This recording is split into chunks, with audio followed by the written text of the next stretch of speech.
Do you have any questions from this mic? What's up, Mike?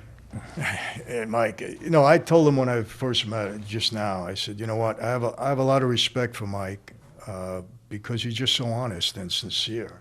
I mean, I noticed that over the years watching you so many times. And I respect him because he's a survivor.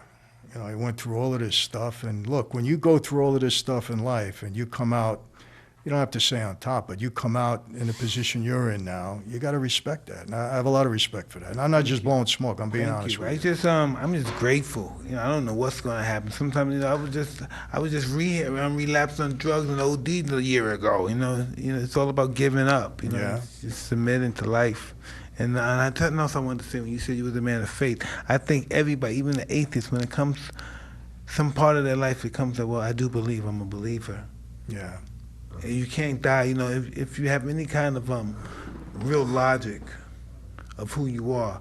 It's almost, I don't know, because I don't know how people think, but how do you die? Do you go into your grave believing that there's no greater being than you, that you're the greatest force in the world and there's nothing greater than you that you have to bow to?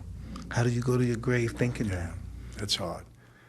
I'll tell you what, Mike, that night that they walked me in that room, I grew up as a Catholic, but I wasn't religious at all, but I was praying, man. You think you're meeting your maker, you pray. But what do they say? Have you been, this is what I wanted to ask you. Have you been around like this and you knowing this guy's getting ready to die soon? Yeah. And then like we're all hanging out, like all of us in here, and we all drinking, talking just like right now. And this guy's gonna die in probably 20 minutes, if not an hour. If he's lucky, in an hour, huh? Yeah, it's tough.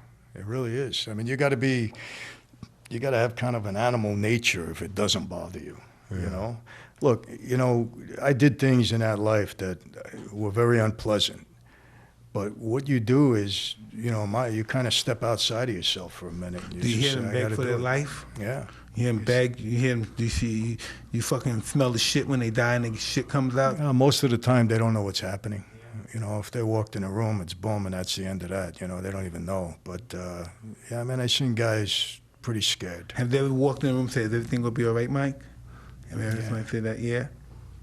On the way there. Yeah, Mike, is everything going to be all right? Yes, everything's good. It's not a good feeling. And some guys that feel that they know something's going to happen. You can feel that, too. They know something's going to happen. Yeah.